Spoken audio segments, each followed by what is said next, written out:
Good morning anise লাইফস্টাইলে তোমাদের সবাইকে স্বাগত জানাই। আশা করি তোমরা সবাই খুব ভালো আছো, সুস্থ আছো। আমিও ভালো আছি। আজকে রবিবার আর ঘড়িতে বাজে সকাল 10টা। আর এখন থেকে আমি আমার ভিডিওটা স্টার্ট করছি। আশা করছি আজকের ভিডিওটা ভালো লাগবে। আজকের ভিডিওটা শুরু করলাম একদম রান্নাঘর দিয়ে। প্রতিদিন যেমনভাবে রান্নাঘর দিয়ে শুরু করি, আজকেও ঠিক তেমনভাবেই রান্নাঘর দিয়ে ভিডিওটা শুরু করলাম। কিন্তু আজকে সকালবেলাতে কোনো রান্না বান্না মানে ভাতের কোনো রান্না না, সম্পূর্ণ অন্যরকম টিফিন হচ্ছে। কারণ যেহেতু রবিবার, তাই রবিবার মানে স্পেশাল কিছু তো হবেই, তাই না? তো সকালবেলাতেই পরোটা ভাজছি, গরম গরম পরোটা আর চা। গরম গরম পরোটার সাথে চা তো খেতে আমার দারুণ লাগে। এগুলো প্রসেনজিৎ খুব একটা আগে পছন্দ করতো না, কিন্তু আমার সাথে খেয়ে খেয়ে ওরও অভ্যাস হয়ে গেছে। ও দেখে এখন ভালোই বাসে, মানে অপছন্দ করে না, খায়, খেয়ে নেয়। তো একদম সুন্দর করে পরোটাটা ভেজে নিচ্ছি, একদম ছাকা তেলে লাল লাল করে ভেজে নিচ্ছি। 3 কোনা করে আজকে পরোটা করলাম না, একদম গোল গোল করেই করলাম, কারণ হাতে অতটা টাইম নেই, সেই কারণেই। সকালবেলা টিফিন নিয়ে বসে পড়েছি। এই যে গরম গরম চা, প্রসেনজিৎ খাচ্ছিল তাই তুলে নিয়ে দেখালাম। গরম গরম চা, একটা চিনি ছাড়া, একটা চিনি দিয়ে, আর পরোটা। এই যে এখন সকালের টিফিন, অনেক দিন পরে চা আর পরোটা খাচ্ছি, অনেক দিন পরে। আমার একটা প্রশ্ন আছে। কি? গরম গরম চা, হোয়াই নট গরম? অনেকে ঠান্ডা চা খাই তো। না না, আমি ঠান্ডা কথা বলি না, তুই বলে না গরম গরম, হ্যাঁ, মানে দুবার গরম বলে কি টেম্পারেচার 200 ডিগ্রি হয়ে যায় চায়ের? সব সময় কথা ধরা, জানো তো প্রসেনজিতের একটাই কাজ কথা ধরা। আজকেও ঘুম থেকে অনেকটা উঠতে দেরি হয়ে গেছে। তো আজকে যেহেতু মানে পুজোর ব্যাপারটা আছে, আর আজকে আমি তো সারাদিনে ওই মুড়ি এসব খেতেই পারবো না, মানে সেদ্ধ চালের কোনো খাবার খেতে পারবো না, আর বাইরে রুটি রুটিও খেতে পারবো না। ওই জন্য ভাবলাম একদম পরোটা করে নিই। পরোটা দিয়ে চা খেতে তো আমার দারুণ লাগে, আর প্রসেনজিতেরও ভালো লাগে। তো একদম পরোটা ভেজে নিলাম। আদির সকালে টিফিন খাওয়া হয়ে গেছে, পরোটা ভেজে আগে আদিকে দিলাম, প্রসেনজিৎ আদিকে খাইয়ে দিয়েছে। আর 2টো পরোটা ভেজে রেখে দিয়েছি, দেওয়ার একটু বেরিয়েছে, আসলে ওকে চা করে দেবো, ও চা দিয়ে খেয়ে নেবে। আর আজকের দুপুরে একদম স্পেশাল মেনু হবে, দারুণ। কি মেনু হবে না হবে তোমরা দেখতে থাকো ভিডিওটা, তাহলেই বুঝতে পারবে। তো পুরো অন্যরকম একটা মেনু হবে, তাই না প্রসেনজিৎ? অন্যরকম, অন্য লেভেলের। তা চলো আগে খেয়ে নি, চাটা ঠান্ডা হয়ে যাচ্ছে। মেনুটা সেমই, ওর মধ্যে অনেক কিছু ব্যাপার স্যাপার হবে, তাই তো? তো চলো আগে চাটা খাই। আর এই যে আমার পরোটাটা আমি আলাদা করে রেখে দিয়েছিলাম, কোনো কিছুর সঙ্গে ছোঁয়া নাড়া করছি না, ওদেরকে আলাদা করে দিয়েছি, আমি আলাদা করে খাচ্ছি, কারণ আজকে আমি কারোর এঁঠো টেঁটোও খাবো না। তো চলো পরে আবার কথা হচ্ছে।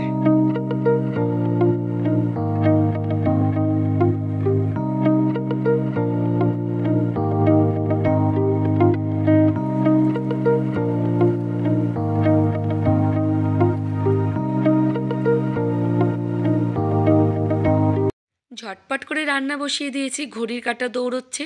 ছোটো দিনের বেলা সময়ের সঙ্গে একদমই পারা যায় না। তো ফুলকপি এখানে রান্না করব, খিচুড়ির সাথে হবে ফুলকপি আলু দিয়ে, একদম মাখো মাখো করে কষা কষা করে ফুলকপি রান্না করব। আর এখানে আদিবাবুকে একটু এনগেজ করার জন্য মটরশুঁটি ছাড়াতে দিয়েছিলাম। এত দুরন্তিপনা করছিল, এদিকে প্রসেনজিৎ গেছে সেলুনে চুল দাড়ি কাটতে। তো ছেলেকে ধরার তো সেরকম কেউ নেই, ওর সঙ্গে খেলারও কেউ নেই, কি করব, এত দুরন্তিপনা করছিল। বাধ্য হয়ে ওকে বললাম, বাবা কটা মটরশুঁটি ছাড়িয়ে দে। তো সেটাই ও বসে বসে ছাড়াচ্ছে, দেখলাম অনেকক্ষণ ধরে। এই একটা মটরশুঁটি ছাড়ানোর জন্য না ওকে আটকে রাখতে পেরেছিলাম। বাচ্চাদেরকে এরকম ছোট ছোট কাজ দিলে ওরা কাজের মধ্যে এনগেজ হয়ে পড়ে, এতে না ওরা মানে ওদের মনটাও ভালো লাগে, আর কোনো মানে চিল্লামিল্লি অশান্তি কোনো কিছুই হয় না। তা আমি যতটা পারি আদিকে এইভাবে এনগেজ করার চেষ্টা করি। তা আদি দেখো কী সুন্দর টুকটুক করে একদম ছোট্ট ছোট্ট হাতে মটরশুঁটিগুলো ছাড়িয়ে ছাড়িয়ে রাখছে। আমার অনেকটা কাজ এগিয়েও দিল। তো আবার মটরশুঁটি ছাড়াবো, কখন কি করতাম, কাজটা আমার অনেকটাই এগিয়ে দিয়েছে। তো এদিকে ফুলকপি নামানো হয়ে গেছে, আর এদিকে খিচুড়ি রান্না করবো বলে মুগের ডালটাকে সুন্দর করে ভেজে নিচ্ছি। ফুলকপির তরকারি হয়ে গেছে, একদম মাখো মাখো করে আলু দিয়ে, কালারটা জাস্ট দেখো। আর এইখানে আতপ চালের খিচুড়ি করব, গোবিন্দভোগ চাল এটা। তো এটাকে জল দিয়ে ধুয়ে রাখলাম ভালো করে। আর এইখানে আছে মুগের ডাল সেদ্ধ বসানো, এই যে মুগের ডাল সেদ্ধ হচ্ছে। আজকে সবজি, এই সবজিগুলো দেবো খিচুড়ির মধ্যে, ফুলকপি, সিম আর গাজর, বিনস, আর আছে এই যে মটরশুঁটি, এই দিয়ে করবো আজকে সবজি খিচুড়ি। এখানে ডালটা আমার সেদ্ধ হোক, আর সেই ফাঁকে আদিবাবুকে চট করে স্নানটা করিয়ে নিই। বেলা 1টা বেজে গেছে, এখন যদি স্নান না করে ছেলের শরীর আরও বেশি খারাপ হয়ে যাবে, এমনি তো ঠান্ডা লেগেই আছে, আরও অনিয়ম শুরু হয়ে যাবে শরীরের মধ্যে। তো চলো চটপট করে স্নানটা করিয়ে নিয়ে আসি, তারপরে আমার কথা হচ্ছে, অনেকটা দেরি হয়ে গেছে, অনেকটা। আদিবাবুকে স্নান করিয়ে একদম ড্রেস পরিয়ে চলে আসলাম আবারও রান্নাঘরে। তো এসে দেখছি ডালটা অনেকটাই সেদ্ধ হয়ে গেছে, ভিজিয়ে রেখেছিলাম যে চালটা সেটা দিয়ে সবজিগুলোকে দিয়ে দিলাম। সবজিগুলো আর তেলে ভাজলাম না, অনেকটা দেরি হয়ে গেছে। ভেবেছিলাম একটু অন্যরকম পদ্ধতিতে আজকে খিচুড়িটা রান্না করব, কিন্তু ততটা মনের মতো করতে পারলাম না, জানো তো বন্ধুরা, কারণ দেখলাম হাতে টাইম একদম কম। তো ভাবলাম তাড়াতাড়ি করে চটজলদি যেভাবে হয় সেইভাবেই করব। এদিকে মশলাটা কষিয়ে হাঁড়িতে দিয়ে দিলাম মশলাটা, আর যে কড়াইতে মশলা কষিয়েছিলাম তার মধ্যে আদির জন্য একটু চালে ডালে খিচুড়ি করে নিচ্ছি আলাদা করে, কারণ যেহেতু আদি লঙ্কা একদমই খেতে পারে না, মানে ঝালটা ওর একদমই পছন্দ না, আর তার সাথে গরম মশলা গুঁড়োও খেতে পারে না, ওর অ্যালার্জি আছে। তো সেই কারণে ওর জন্য একটু আলাদা করে করলাম, কিন্তু দুটো খিচুড়ি দুরকম হয়েছে। আর আমার তো বেশি ভালো লাগলো, আদির খিচুড়িটাই বেশি যেন টেস্টি হয়েছে। সকালবেলাতেই প্রসেনজিৎ অনেক ফুল নিয়ে এসেছিল, ফুলের মালাও এনেছিল। আজকে যেহেতু ইতু পুজো সেই কারণে ওকে বলেছিলাম একটু ফুলের মালা আর ফুল আনতে। দেখো প্রসেনজিৎ কী সুন্দরভাবে পুজো দিয়েছে। আমার হাতে টাইম ছিল না, আমি ওকে বললাম তুমি একটু পুজো দিয়ে দাও, আমি পরে স্নান করে মায়ের চরণে ফুল দিয়ে দেবো। সময় হাতে নেই তো কী করব বলো, পুজো দিয়ে উঠতে গেতে আবার রান্নাটা দেরি হয়ে যাবে, আদিরও খাওয়ার টাইম হয়ে যাবে, তাই পারলাম না গো, ইচ্ছা থাকলে উপায় হলো না। কিন্তু প্রসেনজিৎ এত সুন্দর করে পুজো দিয়েছে, দেখে মনে হচ্ছিল যে আমি যদি দিতাম এত ভালো হয়তো দিতে পারতাম না। প্রত্যেকটা ঠাকুরের গলায় সুন্দর করে মালা দিয়েছে, ফুল দিয়েছে, এত সুন্দর লাগছিল দেখতে, সত্যি মন যেন ভরে যাচ্ছিল। পাশেই লক্ষ্মী ঠাকুরের ছবি ছিল, সেখানেও দিয়েছে একটা মালা, ভালো লাগছিল বেশ। তো সবাইকে খেতে দিয়েছি, সবার খাওয়া হয়েও গেছে। এবার আমি নিয়ে বসে পড়েছি গরম গরম খিচুড়ি, ঘি আর সাথে ফুলকপির তরকারি। মনটা একটু বেগুনি বেগুনি করছিল, কিন্তু হাতে একদম সময় ছিল না, জানো তো বন্ধুরা, সেই জন্য চটজলদি করে যতটুকু যা করা যায় তাড়াতাড়ি রান্না করে নিয়েছি। গোবিন্দভোগ চালের খিচুড়ি খুব একটা মন্দ হয়নি, ভালোই হয়েছে। সবাই তো বললো ভালো হয়েছে, আমারও খুব একটা খারাপ লাগছে না। আর প্রচণ্ড পরিমাণে খিদে পেয়ে গেছিলো, এখন ঘড়িতে বাজে প্রায় 3:30। চলো চটজলদি আগে খেয়ে নিই। অনেকক্ষণ বাদে আবার আসলাম তোমাদের সামনে, একদম সন্ধেবেলাতেই। এখন ঘড়িতে বাজে সন্ধ্যা 7:30। চা বসিয়ে দিয়েছি, বিস্কিটটা ঢালা ছিল না, কৌটো একদম ফাঁকা, তো বিস্কিটটা ঢেলে নিচ্ছি। বিয়ের আগে থেকেই ইতু পুজোর নিয়ম টিয়ম সমস্ত কিছু বাড়িতেই করতাম। তো ওখানে বাড়িতেই ঘট পাতা আছে, মা ফোন করে বলে দিল যে ঘট পাতা এখানে আছে, তোর হয়ে আমি পুজো দিয়ে দেবো, তুই শুধু আতপ চালের খাবারটা খাস, সেদ্ধ চালের খাবার খাস না আজকে সারাদিনে, আর নিরামিষ খাস। তো মায়ের কথা মতো সমস্ত নিয়মই ঠিকঠাকভাবে পালন করার চেষ্টা করলাম, যতটা পারলাম চেষ্টা করলাম। বিয়ের এই 5 বছর ধরে মা যেমনভাবে বলেছে তেমনভাবেই করি, কারণ ইতু পুজোর ঘট তো আমার বাবার বাড়িতে পাতা আছে, আর আমি এই বাড়িতে আমার শ্বশুর বাড়িতে যতটা নিয়ম করার ততটুকু নিয়ম করারই সবসময়ের জন্য চেষ্টা করি। আর কি বলো তো বন্ধুরা, অন্য গোত্রে চলে এসেছি তবুও চেষ্টা করি যে বাবার বাড়ির কিছু কিছু নিয়ম, যেগুলো আমার নিয়ম করতে হবে, নিয়ম পালতে হবে, সেইগুলোকে করার ঠিকঠাকভাবে। তো মা যখন বলেছে সেটা তো রাখতেই হবে, তাই না? যতই অন্য গোত্রে থাকি না কেন, এতগুলো বছর তো ওই বাড়িতেই কাটিয়েছি, তাদের হাতেই বড় হয়েছি, তারাই আমাকে মানুষ করেছে। আজকে পরের ঘরে চলে আসলে যে নিয়ম সব কিছু বদলে যাবে, সেটা তো একদমই নয়, তাই না? বাবা মায়ের জায়গাও কেউ কখনো কাটতে পারবে না, কোনো কিছুই কেউ কাটতে পারবে না। অন্যের সংসারে এসেছি, সংসার করছি, নিজের মতো করে সব কিছু গুছিয়ে নিয়েছি বলে যে নিয়ম এক ধাক্কায় সব কিছু বদলে যাবে, এটাও ঠিক নয়, তাই না? তো এখানে দেখো আদিকে পড়তে বসালাম সন্ধ্যাবেলা চাটা খেয়ে। তো কিচ্ছু লিখতে পারছে না, সব কিছু ভুলে গেছে, আর তার সাথে একটু দুষ্টুমিও করছে। পড়ায় একটুও মন ছিল না, বারবারই বলছিল মা আজকে তো নিরামিষ খেয়েছি, আজকে নিরামিষ খেলে পড়াশোনা করতে হয় না। ভাবো ছেলের কথা, মানে আমরা ছোটোবেলাতে পড়তে বসে বলতাম পেটে ব্যথা, পায়ে ব্যথা, ভালো লাগছে না, এরকম বলতাম। আর আদি দারুণ বাহানা দিল আজকে, যে আজকে নিরামিষ খেয়েছে সেই কারণে আজকে পড়া বন্ধ। তাহলে ভাবো মাথায় কত বুদ্ধি। শুনে তো বড্ড হাসি পাচ্ছিল, তবে হাসিটাকে কন্ট্রোলে রেখে পড়তে বসালাম, একটু বকাঝকা করেই বসালাম, কারণ অনেক কিছু ভুলে গেছে। সামনে ফেব্রুয়ারি মাসের ফার্স্ট উইকে ফাইনাল পরীক্ষা, তো একটু ঠিকঠাকভাবে যদি না পড়াই তাহলে একদম সব কিছু গুলিয়ে যাবে, নতুন ক্লাসে উঠবে। বিয়েবাড়ি এটা ওটা করে প্রচুর ছুটি হয়ে গেছে, প্রচুর। তো এর জন্য না ওর পড়াশোনাতে অনেকটা ঘাটতি হয়ে গেছে, অনেকটা ক্ষতিও হয়েছে। তো এখানে দেখো খুব জোর করে পড়াচ্ছি, আবার সেই ঘুরে ফিরে 1-2 বইটা টেনে হাতড়ে বার করতে হয়েছে।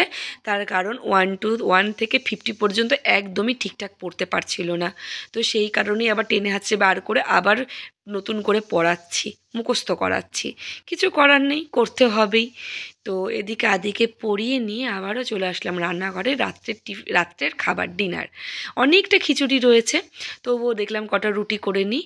যদি কেউ খিচুড়ি খেতে না চায়, কেউ যদি রুটি খেতে চায়, তাই সবার কাছে জিজ্ঞাসা করেই করলাম। সবাই বলছিল খিচুড়ি খাবে, কিন্তু আমি ভাবলাম যে না, বলছে খিচুড়ি খাবো, একটু একটু করে খাবে, তখন খিচুড়ি অতটাও নেই যে সবার পেট ভরে দিতে পারবো।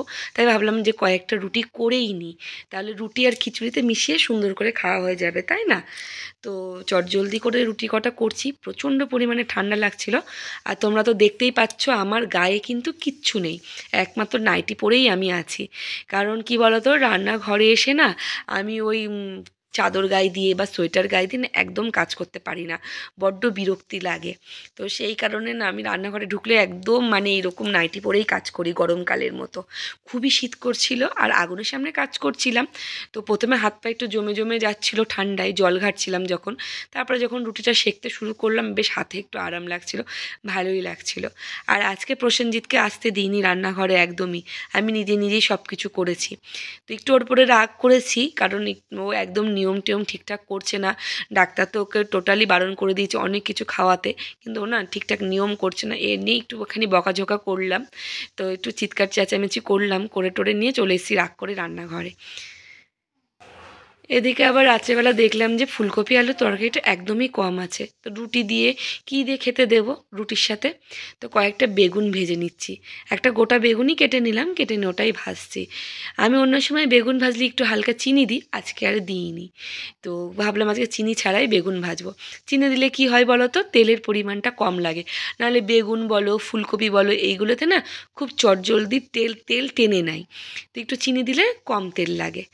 আর এদিকে দেখো আমার রাত্রেবেলার ডিনার কমপ্লিট, গরম গরম রুটি আর এই যে একদম লাল লাল করে বেগুন ভাজা, একদম ছাকা তেলে ভেজেছি।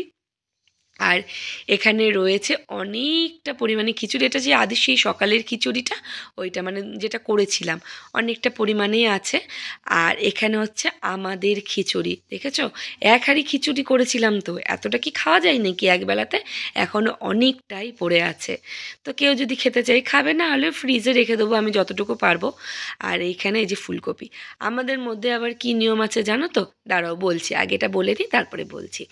আর এই যে আদির বিরিয়ানি, 4 দিন ধরে বেচারা নিরামিষ খাচ্ছে, আর পারছে না, না পেরে আমি প্রসেনজিৎকে বলেই দিলাম যে একটুখানি ছেলেটার জন্য বিরিয়ানি আনাও না, এইভাবে ছেলেটা আর খেতে পারছে না। তো বাবু বিরিয়ানি পেয়ে খুব খুশি, আমাকে আজকে বলছে মা, কাকাইয়ের বিয়েতে যেমন আমি একা একা খেয়েছিলাম হাত দিয়ে, আজকে আমি একা একাই খাবো। তো ছেলের মন রাখতে দিলাম থালাতে বেড়ে বিরিয়ানি।